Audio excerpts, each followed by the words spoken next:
akubita $700 nari mfite ka computer kazimagurika kadafite umurango kuko ndashaka gukora studio nicyo heshuri gwafite iyo ndarifite mbuze ibintu bikeye inyakwi kamera ukwizireba nyine nk'umuntu ko ndayisengereye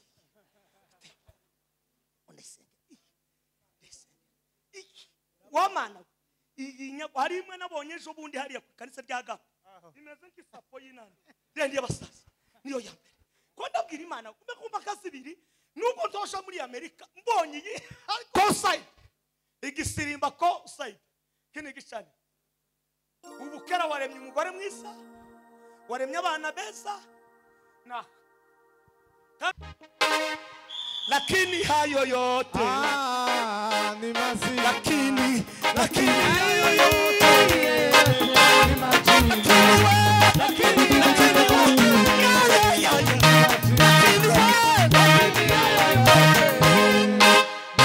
timagwani biribindu byawe timagwani nakugabira ukolese kolosisi Yesu wawani ga imwawe timagwani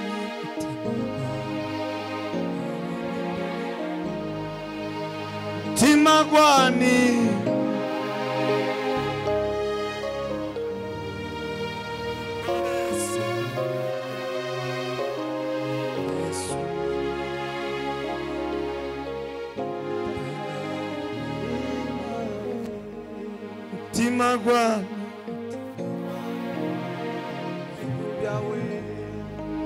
timagwani timagwani nakugabira ukolese kolosizi Yesu wawani nakutanga imwawe nakuniro timagwani magala talikindu kazika no kuona Yesu uyabisi na shetani nakuniro mutima gwani magala tariki akazika no kubona Yesu uyambike asiruzo kuhima nagaziwe na shetani timagwani yawe nakugabira ugukolese kolosizi Yesu nakutanga imwawe dushimiye Imana iduhaye umunsi mwiza n'umugoroba mwiza abazi ko ari Imana yabikoze bayikomera amashyi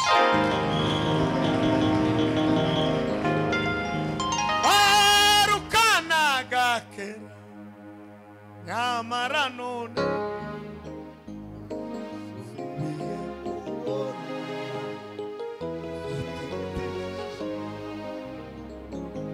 dusubiye kubonana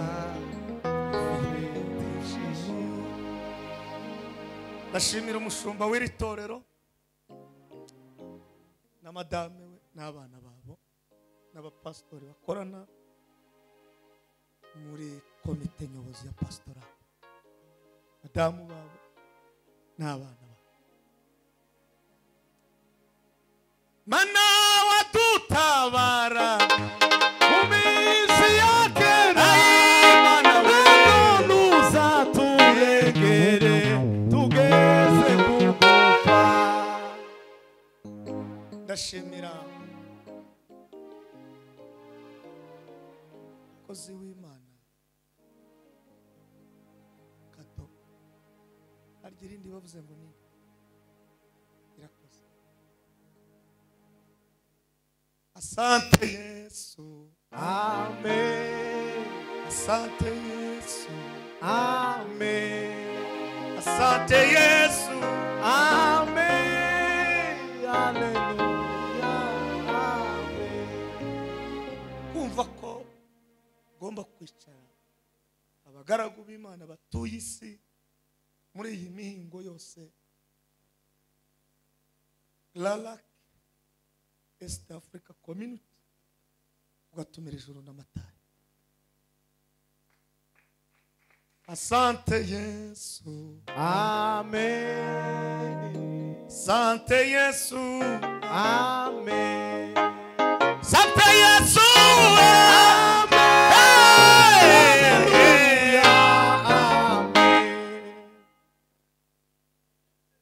Imana ikwagure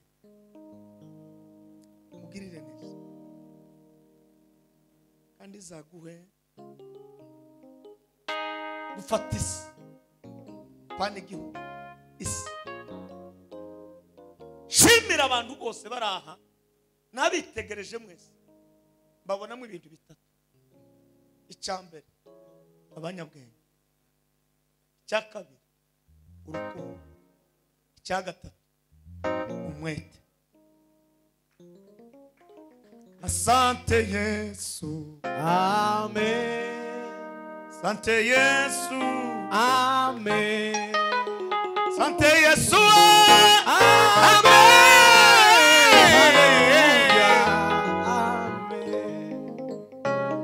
Ndamukirizo mwicaranye umubwire ngo uzapfa vuba uzarama. Nukuri turakomeye kuko dufite imana ihambaye.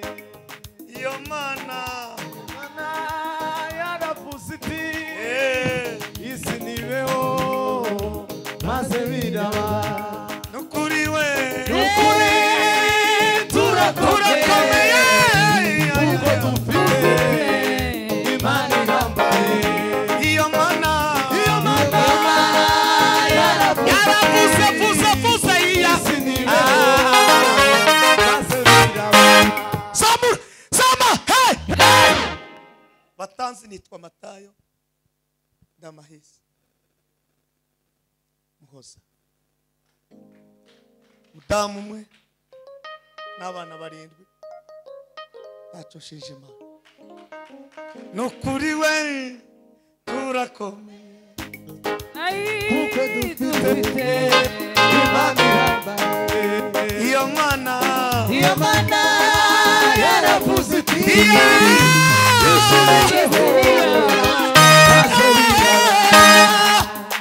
amen. Amen. Iminota mike bahe topic iravuga ngo ubaka igicaniro Imana yongera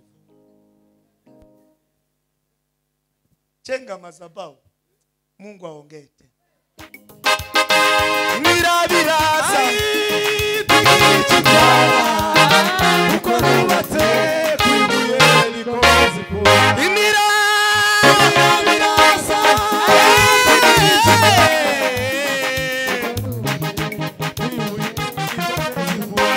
abacamanzi bice bitandatu umurongo wa 19 n'uwa 20 uri busome asimbe 24 abacamanza ibice bitandatu imbaraga z'Imana jenga madhabahu Mungu aongee tena yubaka kashasha kugira ngo Mungu aganule kandi imbaraga z'Imana abacamanza ibice bitandatu umurongo wa 19 kugeza kuri 24 urasoma 30 19 20 24 iyo mirongo kwa itatu iyindi uyihorere ijuru rirakomeza ritugirire neza. Eka dusome. Soma mama. Gideyoni ajiwe abaga umwana w'ihene Anagenda kaya anabaga umwana wembe akora n'udutsima tudasembuye anaduka na mandu mahamu twa efa ifu sukuma inyama zishira mu kibo komeza umuriro uratse umufa wazo awusuka mu rwabya abimusangisha mu musigiti umwita anagubika mu sahani nyinshi abimusangisha munsi y'igiti cy'umwera aramuhereza. ni wowe wa mbere utanga ituro ukarurukamo wikorera. Komeza kuri 20. Maze marayika w'Imana aramubwira ati, marayika wa Bwana akamwambia, enda iyi nyama n'utwo dutsima ubishire hejuru y'iki gitare usukeho n'umufa wazo, kaweke kwenye mwamba huu. Baada ya hapo weka na sosi. Nuko abigenza atyo. Sukuma 21 na 4 haravuga ngo Gideyoni ahera ko yubakira Uwiteka igicaniro. Aho ngaho akita Yehova Shalom. Kiracari ku musozi Ofura wa Biyezeri na bugingo n'ubu. Shuka chini kidogo. 25. Nuko ijoro ry'uwo munsi Uwiteka aramubwira ati, enda imfizi ya so ntoya wende n'indi ya kabiri imaze imyaka 7, maze usandaze igicaniro so yubakiye Bari, uteme Ashera iri hafi yaco. Komeze. Oya reka umuriro watsike. Nyirabirasa tigiri chintwara kuko nubatse wibuye rikomeze imfuruka. Imirabirasa tigiri chintwara kuko nubatse wibuye rikomeze imfuruka.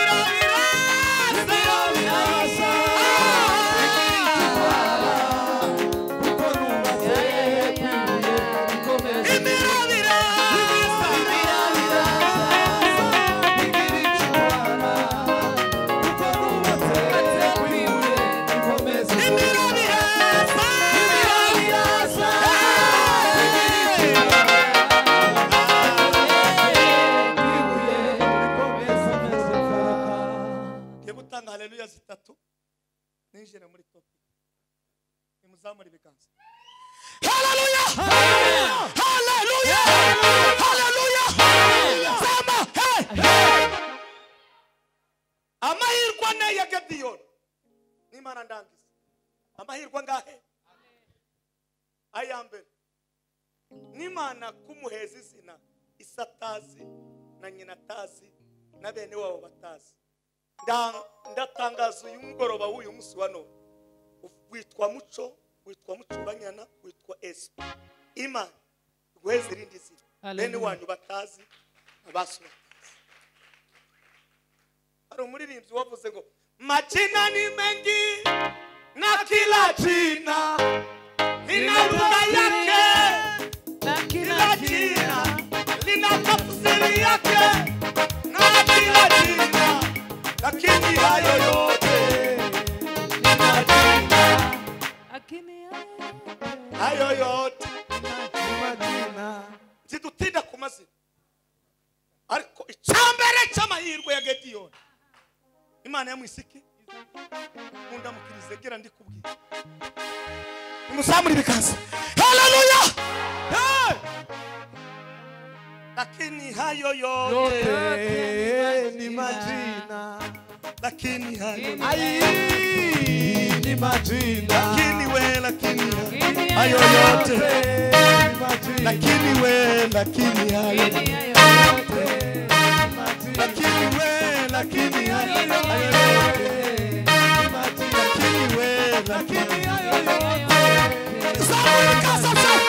haleluya. Twitwa amazina n'abashe, tukitwa amazina n'ibyo dukora, tukitwa amazina n'ibyo. Ariko tangaje uyu mugoroba hano Imana yongera kwita irindi zina. Lakini hayo yote lakini hayo yote ni majina. Lakini hayo yote ni majina. Lakini hayo yote ni majina. Lakini hayo yote ni majina.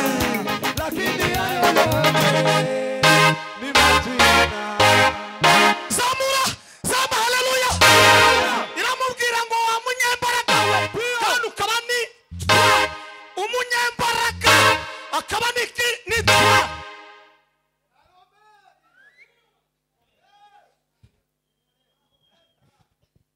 lakini hayo yote ni majina. lakini hayo yote ni majina. Hayo yote ni majina. Lakini hayo yote ni majina. nimusamuragera mvuga itakabiri zama haleluya isigendana n'abanyembaraga kado nimba ayubona abantu baje kuguha imbaraga nta muntu muzima nta n'ukomeza adafite umukomeza nta uje imbere adafite umuteza imbere nubona imbaraga uzagera imbere nubona imbaraga uzagera kure nta wogera kure adafite umuteza imbaraga lakini hayo yote ni majina. Lakini hayo yote ni majina. Lakini hayo yote ni majina. mundamukirisi umubwire ngo Imana iguheze umuntu uguteza imbaraga tasani alalasanga Prima, ingakakakaka hayiralenga yasikala wankuruzi komerasa lakini hayo yote ni majina.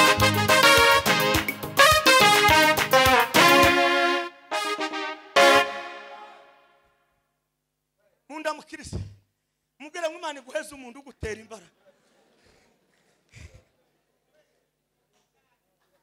amazina yose asibagirana keretse izina ayiwe mana we Izahora rimurika nk'izuba. Yesu niwe zina rishya. Yesu niwe Yesu niwe zina rishya. Iruta ayandi yose yo mw'isi. Ifite imbaraga zo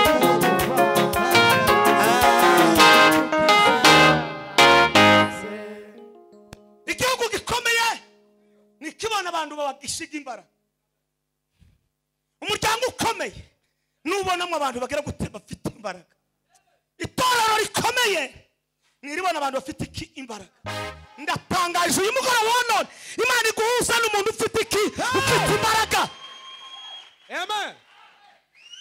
iguhuza n'umuntu utarakayaye iguhuza n'umuntu ufite imbaraga hari imbaraga zitanu ndavuga zibiri nimuheze Imana icubahiro sama hey imbaraga ya mbere ni umuntu uguheza ibitekerezo byo kwaguka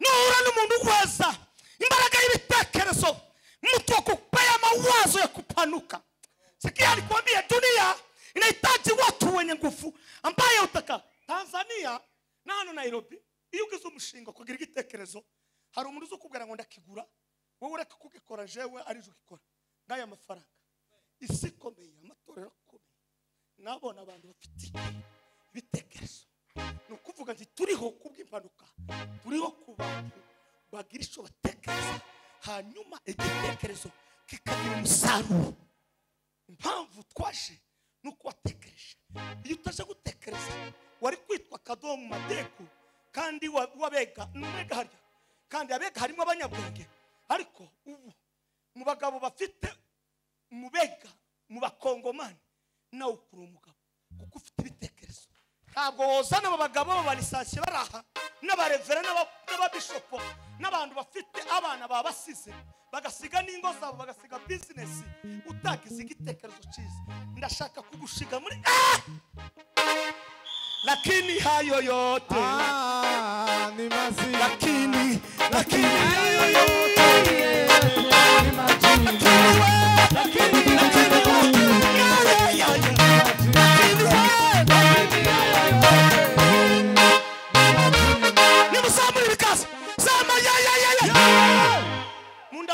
umubwira ngo ntukahunga umuntu ufite ibitekerezo bizima tukamuha Bishop yavuze neza aravuga ngo nzagushigikira reka nkubwire ntazagushigikira gusa kera yaragushigikiye kandi utogushigikira abagiye ngo kwiyikira umugisha. Nari mvuze imbaraga ya mbere niki nibitekerezo, imbaraga ya kabiri ni faranga. Hasi buzira faranga, nta torero buzira faranga, nta muryango buzira irari. Money.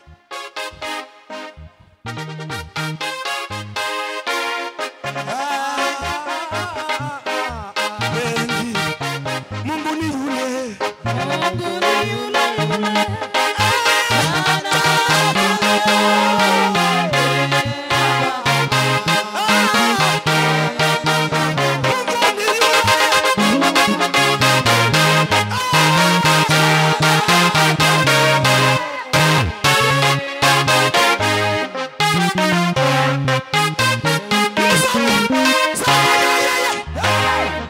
ubu n'ubwenge ndimo kubaha ariko icyatumye mumubona nuwagize ibitekerezo. Mwataza amafaranga numva umutima kurambwira ngo harabazi sigaranye nushaka kuziza. Iyo umuntu yagize ibitekerezo abazungu baraturusha. Umuntu azacuranga gusa kopanyema bakamushigikira, minisitiri agashigikira, amakampani agashigikira, abantu bamamaza MTN baza batangirwa faranga, barimo bakanyonja bakamamaza MTN, faranga zigatanga. Kuko wenda ufite ibivakanwa byofasha kwamamaza MTN, ubwo n'ubwenge. Noneho kato yatekereje igitekerezo mwarangiza mukaza mugasigarana amafaranga mu mifuka. Mwamubwira Imana ngo Mana, uyu mugabo aho yavukiye hari inyenyeri, ariko ndababona mwese mufite ubwenge, mufite umwete. Mungu ni yule yule,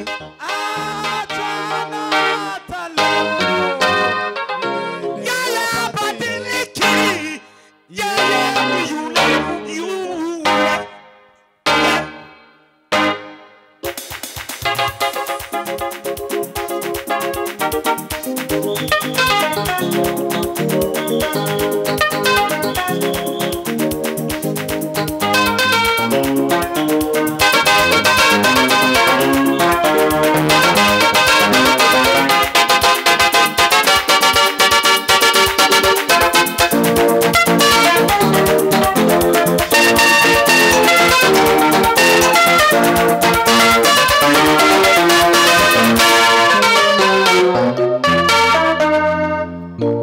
Nimusamuri bikaza igitaramo kiratangiye kandi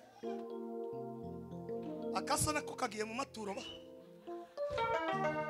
Mungu ni yule yule, Jonathan weka twende Bwana, moto imewaka. badiliki, yeye ni yule yule. Amashi Mungu ni yule yule. jana Jonathan.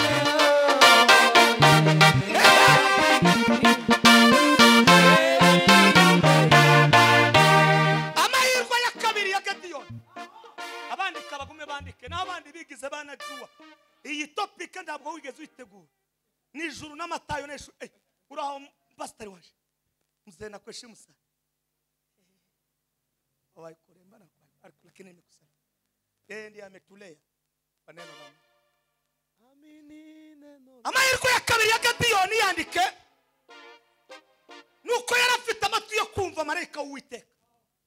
Biravuga ngo basha mu ijuru nabumva kandi nutsinda ishuri n'uwumva. Iyo tumva bagwita igipfu. Hari amagambo abiri, hari ukumva hakaba no kumvira. Yarafite itsinda ryo kumva no kumvira. Umunsi uzatarimwe ntaho uzagera. Imana igufashe muri iki kinyejana utunge amahirwe nk'aya Gediyoni, ushawumva ijuru rivugana nawe, nurangiza wumvire umwumuka kandi ugwize urukundo. Iyo mahirwe pasika komera kumvira marayika w'Uwiteka, ngo arangiza kumva agira no kumvira rakikakaka. Ariko ndanezerewe Matayo kandi ngiye kurangiza kuko banongora baramwe ngo saa 2 zuzuye kitaraba kiba kirangiye. So umupira ndi wapfira ku ijuru n'Amatayo, ahubwo tugomba gutaha kirikana. Udafite harara tukajana tukaja kurara naho turi tugakomeza tugasubira muri topike niyo bishop yabwirije.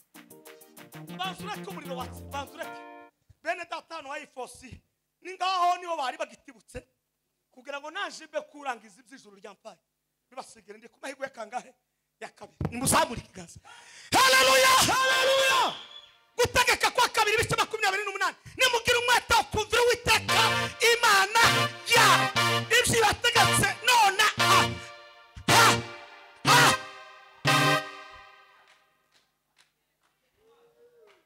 nari numvise umwuka wo kubakandagira ku mitwe mwese Mungu ni yule yule jana hata leo abadiliki yule yule haleluya sibiri icyo ijuru ryarimbwiye ngo ningende gutya Imana girisubiza abantu bari aha bafite ibibazo Imana ibaheza ayo mahirwe haleluya haleluya haleluya sema hey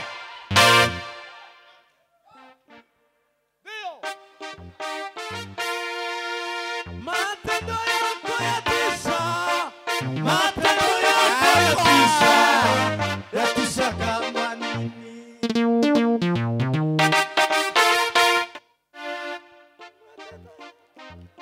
nimugira umwete nimugira iki wakumvira Uwiteka panasi Uwiteka Imana ya hanongesane dariva misaitoside haforministikase la dai dore ibintu bikurikira mvuge gusa bike Uwiteka Imana yawe izaguha umugisha urakorerwa umugisha unagarama hakuna baraka bila kutii Mungu wako kuna huduma ya kutii ukitaka upate baraka kirasmi ni lazima umtii muumba wako baada ya kumtii ndipo baraka hizo zitafanya nini zitakufuata na kurahira umuriro atarukuruka baraka hizi zitakufuata uzagira umugisha winjira ugira umugisha usohoka ugira umugisha mu maturo ugira umugisha mu nda yawe ugira umugisha mu bigori ugira umugisha muri za gaza ugira umugisha muri za ugira umugisha gi inyuguti gi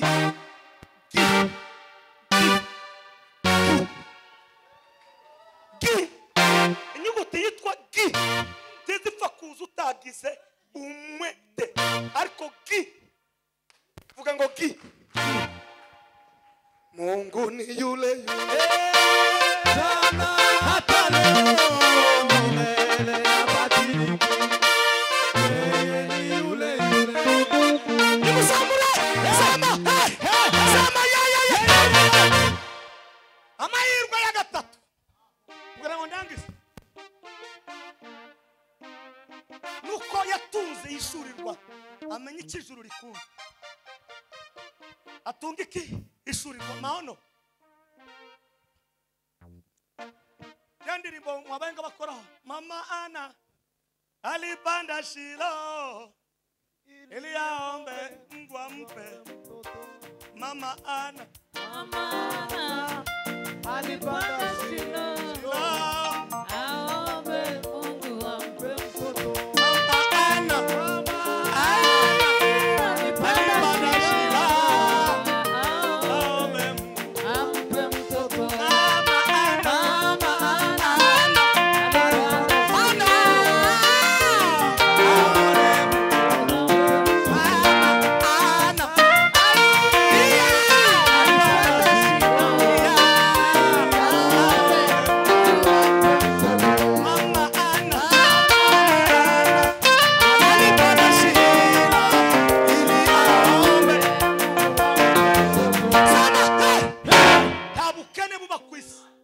ubukene buba kwisi no kudatunga ubwenge no gwishuri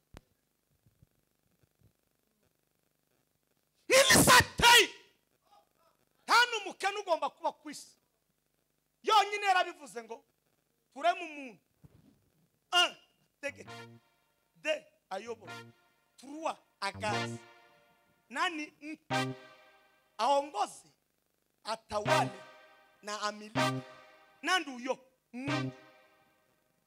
ariko umuntu akamuvuga ngo ubukene buratwishe ni wowe wapfuye Imana yarabirangije muri kalendriye y'Imana na edikota z'Imana nta mukene urimo. Munda mukirisi umubwire ngo tunga ishuri.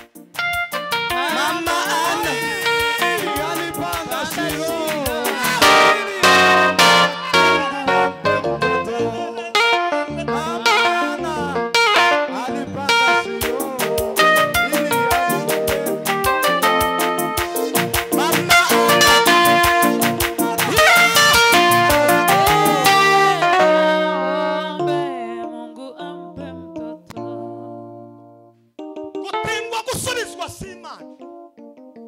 Gutindwa gusubiza ni wewe witeje kudasubiza. Abahe bagenda mugenda n'iryo jambo. Umudamu uri muntu udafitiye yerekwa n'ikibazo. Umugabo uri umuntu mutagiriye yerekwa n'ikibazo. Ndazamuka mara iminsi 6 mu butayu. Soma amagambo ya Ana. Imana irambwira ngo hindi yindiri. Ndayihinda. Umusuyu ishuri deni. Ishuri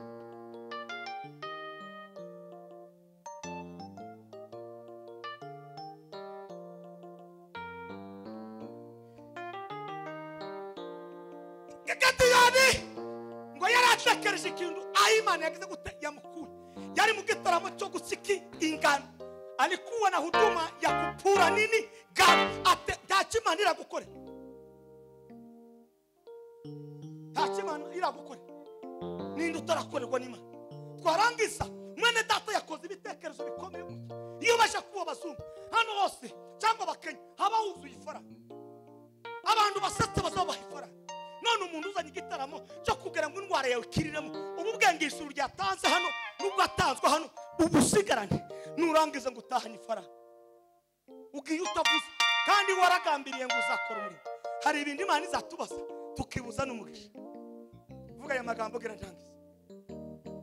Topika ni ndende cyane. Uzavugirwa hano. Tanganasa Baba Baba Mungu tengeneza njia. Baba Mungu tengeneza. Baba tengeneza njia. Baba tengeneza njia. Baba tengeneza njia. Baba Mungu tengeneza. Nabwiye abakristo banje sinshakikaye ndashakikaye yo kwandikamo abakristo. Ndashakikaye yo kwandika abantu binjiye n'abasohotse. Ariko ikaye yo kuvuga ngo mbitsa abantu bafite amadeni sinshaka hano.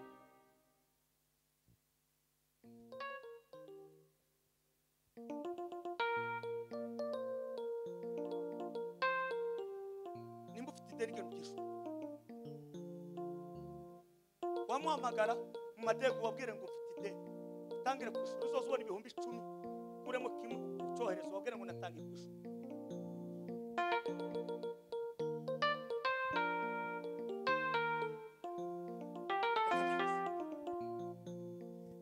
Wakubita muri pasi wasanga kwase hari ikigwama. Wakubita mu gihugu asanga nta network y'Imana ihari. Ngo yamaye ishuri rwo kubaka ibindi bicaniro bingahe ni musamure. Sama iyo ufite ishuri rwa uzumenya aho uvuye ukamenya aho ugeze ukamenya aho ugana. Umenya aho uvuye umenya aho uri ukamenya aho ugana. Uyu amashaka abandi bayumbe Kichu arababwira ngo twingiye kwenye huduma.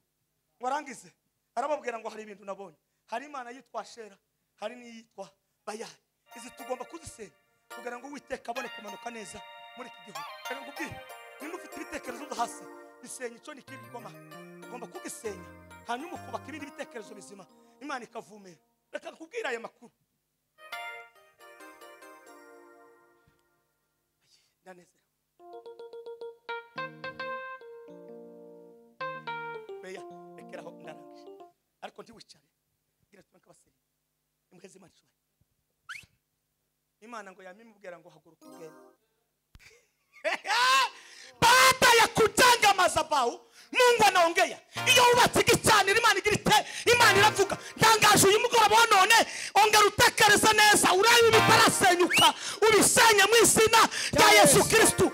Ongera ubaka igicaniro igicaniro habe n'ikosayidi igisirimba ko sayidi kini gicaniro ubu kera waremye umugore mwiza waremye abana beza na kandi uzabikubaza akakubwira ngo se Matayo ko yabivuze ngo ni gute uzamubwire ngo mugende mu mubaze sinarangije segonderi uza abana barindwi ndi umurevera pasiteri ariko uzababwira igisirimba gusa yanabivuze Mungu nari mfite ipataro yo kwambara nk'abagabo batatu umugabo mwiza kandi koti yari ivuye muri Amerika ararinohereza ariko nawe yari munini kubera nyine ukundu nyine umuntu yari muri etape ya kirisi ndavuga ngo nzajyambara ikiba kibi niyo twasohoranye turi kumwe na Bishop Munguru tumanuka muri jya konseri yawe ngo turangize narayisohotsemo gutya umuntu yamambezo ibintu by'ibitekerezo arambwira ngo kungukuga ufite ubutunzi genda nawe usohora iki indirimbo zawe nibwo twamanutse n'amasohora para mtumbaya aliwatesa Israeli Farao mtumbaya aliwatesa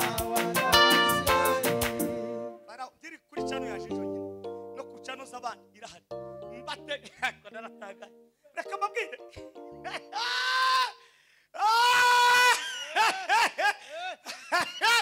reka kubwira ayi data ni muhazi Imana icubahiro haleluya nitutagirira ibitwenge hano tuzabigirire aliwatesa bana Israeli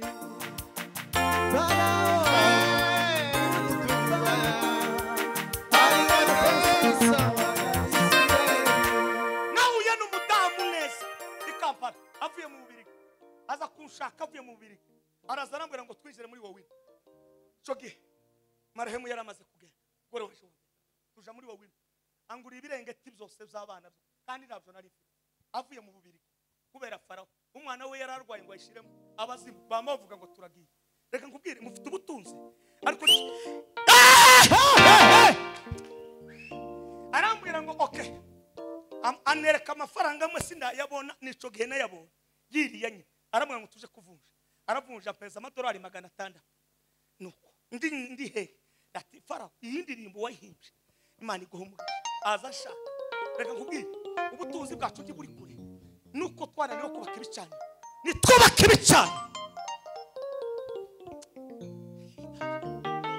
abarahavuye nimuheze Imana icubahiro sama muri iyo kaseti twasohoye nuko ijuru riza rishura sengera inyamagabe sengera n'inyamasheke ejo bundi duhura n'umugabo wa Nyamasheke arambwira ngo maze imyaka myinshi gushaka none ngiye kuguheza ituro amafaranga yakoze kitchen party sombe niko tuyitiriye iwa y'umwana wanje pendeza mbubukwe ampeza 600 z'amanyarwanda ubwo simubyara wanje sinamarume w'inyamasheke nanta amahizi wo mu bibogobogo reka ngubwire nimwongere mubaka ibicaniro Imana igire gute Imana ivuga ico ngo kirangize ejo bundi akubita $700 nari mfite ka computer kazimagurika kadafite umurango kuko ndashaka gukora studio niryo hishurirwa mfite iyo ndarifite mbuze ibintu bikeye inyakwiye kamera ukwizireba nyine nk'umuntu ko ndayisengereye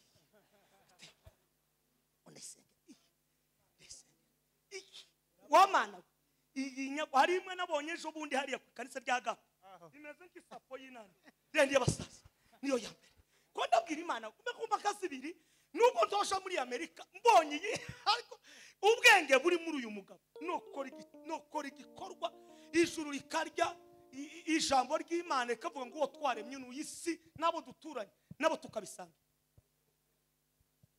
nimugera buryo sama haleluya ndangise amamanuka tukumwe na Kristo uriya ufite iwacu film ndamubwira ati ni wowe wanje muri ibi bintu jawe gana gutejeje imbere nari ntarayishurirwa mba pipi none gana narayishuriwe none ubu gwenuje kumfasha kugura icumi kwa mateme turayikora none ubu kubitendere bo